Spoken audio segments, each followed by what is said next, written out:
Today I'm going to teach you how to clean trash bins for money. It's super duper simple. We're going to start with the most important part, then we're going to kind of move to the rest of the stuff. In this video, I'm going to share with you guys my exact process of how I clean these trash bins, as well as all the equipment you're going to need, and I'm even going to tell you guys how much I get paid on each job, so stick around to the end of the video so you don't miss it. So first off, you have the setup where you have your equipment. I also like to say the most important thing out here is going to be your safety equipment. For your mask, you're going to use an old t-shirt. I just have some sunglasses put over your eyes. It's going to cover everything from the splash up, as well as whenever you spray the chemicals, and then just cover your mouth so you don't breathe in all the chemicals and have to have that as a problem. We have all of our equipment. So all the equipment that you're going to need for this process is going to be your chemicals, a nice hose. I have a 100-foot hose from Lowe's. Doesn't exactly have to be 100 feet, but I just have one specifically so that I can reach anything I need to. Your pressure hose that's going to plug into your washer, which I'll show you guys how that looks. Your foam cannon and your soap that you can attach onto your pressure washer. Before I tell you the rest of the equipment you need, 𝗤𝘂𝚗𝗤 is giving away this Ford work truck in a few weeks to a premium or platinum subscriber of 𝗤𝘂𝚗𝚗. So if you need help keeping up with customers, sending estimates, invoices, or collecting payments, give 𝗤𝘂𝚗𝚗𝚗 a try for free. Just click the link in the comment section and the description of this video. 𝗤𝘂𝚗𝚗𝚗 is the fastest way to send estimates, invoices, and secure payment from your customers, and even provide you with real-time business analytics such as close ratios, sales, and expense tracking. Turtle wax soap. I have an extension cord, no specific length. I just have an extension cord for extension cord reasons, so you can plug things in. It doesn't have to be super long, it can just be a decent amount of length. 𝗤𝘂𝚗𝚗𝚗 1900 electric pressure washer. This is gonna work for you. I get questions all the time. Matt, is 1800 enough pressure for you? Is 1600 enough pressure for you? It's all pretty much gonna work up to a certain point. And then anything stronger than freaking 1700, you're gonna be great, you're gonna be fine. Let's set everything up and I'll go through the process of how I wash every single trash bin. Usually whenever I'm starting out with the setup process, I always start with the harder things, right? So I want to make sure that my extension cord is set up, as well as my pressure washer. These are really just gonna be the more difficult parts to set up, just because there's so many things involved. First of all, you have your pressure hose that you have to plug into your wand, and then plug it into your pressure washer, but you wanna make sure that you have your water running into your pressure washer. So as you can see here, I have the hose on the side, and after I fill up my foam cannon, I'm gonna end up hooking it in. You guys, now that you got all your equipment set up, you got your mask on, you got your glasses on, you're first going to start off with a rinse, then you're going to go into the chemical treat, then you're going to rinse it off again, you're going to foam wash it, you're going to rinse it again, and you're done. First, we're going to start off with the regular wash.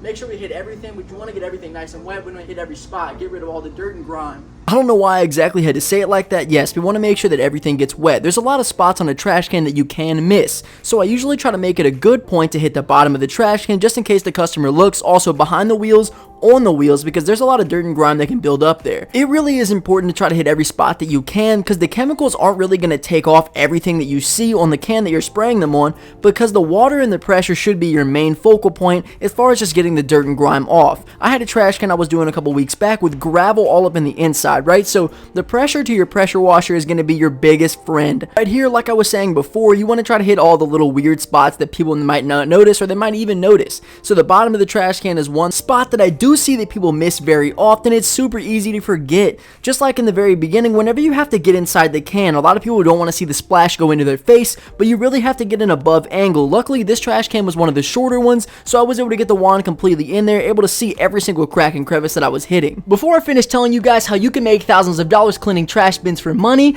I need to tell you about this. A lot of my subscribers have been struggling to get more customers or even their first customer, but I developed my own lead strategy that has gotten me my first $10,000 in jobs. And good news, my course is completely finished. If you guys want to learn my strategy of how I've gotten $10,000 in free leads that I can continue to service day after day after day, there is now a number that you can contact. Listen, the course is not going to be for free. I give away a lot of good information on this channel, but if you want to take your business to the next level, or you're thinking about starting a business but you don't know how to get customers, in this course I'm going to teach you how not to get scammed, how to get thousands of dollars in free customers that you can service on and on and on, also how to talk to customers and make sure that you sell your service quickly and efficiently with my own personal messages that I've had with customers. You guys can contact this number up here, and if you send me the word strategy, we're going to get you set up immediately. Now, this part of the process, as you can see, is the chemical treatment part. This is a really big focal point on the selling side side of things, just because you can tell people that it gets rid of growth, removes rodents, all kinds of stuff like that. This part of the process is extremely important because you want to make sure that you spray every single inch of the can, like other things,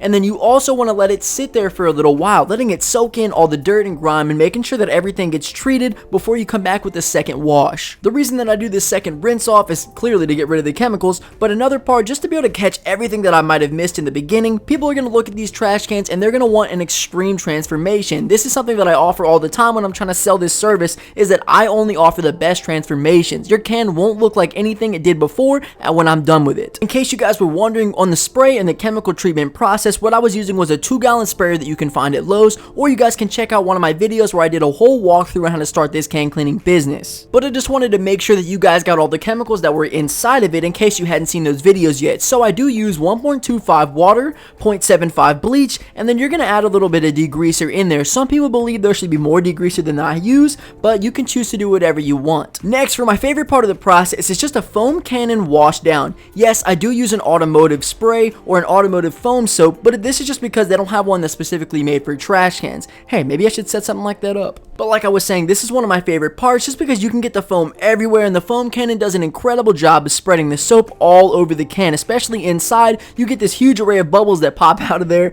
and if the customer sees, they're going to be super shocked and think that you're doing a great job. Lastly, just to finish off this process, I have one more rinse down. Obviously, it's to get rid of the bubbles all over the trash can, but it's once again just to be able to hit every nook and cranny, make sure that all the dirt is off. I do 3 rinses specifically because you have to get rid of everything. Like I said, people are going to be looking at these trash cans, and what they're looking for is to make it more comfortable. They don't want to look at their trash can and see it as dirty. They want to look at it and see it as brand new. Another little tip I could give you guys, if you're washing the can and you're trying to get all the bubbles out of it, you're going to have to flip it on its side and have a good angle so that you're not getting all the splashback right in your face. That water is nasty and you don't want to see it. So therefore, if you just catch an angle on the side, you can really get everything out with ease. And if you made it to this point in the video, that's amazing because you're going to get to see the Fabuloso finisher I hid from everybody else. I just pour a little bit of Fabuloso at the end. Alright guys, there is actually a couple other things I want to leave y'all with whenever it comes to this process. The importance of having a good process is going to be everything. Whenever it comes to being able to do jobs faster, do jobs more efficiently, and also start making less mistakes, you need a good process. The struggle is that you guys don't know the mistakes that you could make.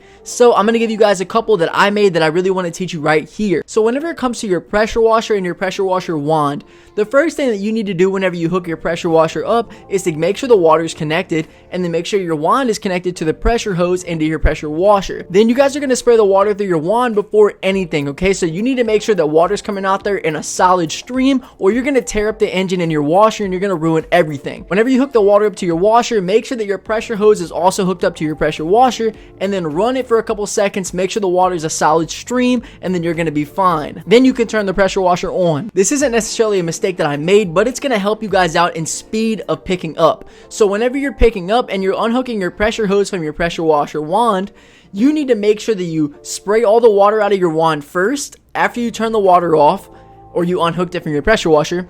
Then you're going to unhook the one on your wand first after spraying all the water out, and then go to the other end on your pressure washer. It's going to be much faster. Whenever you guys are filling up your foam cannon, make sure that you don't squeeze your foam cannon all the way because it will get stuck from all the pressure of spraying it out and spraying all the soap out. Whenever you're squeezing on your foam cannon, the top or the lid, you should be squeezing it on until you feel a little resistance and then stop. Or whenever it's kind of tight, you don't want to squeeze it on multiple times like a jar. And this is how I clean trash bins for a lot of money.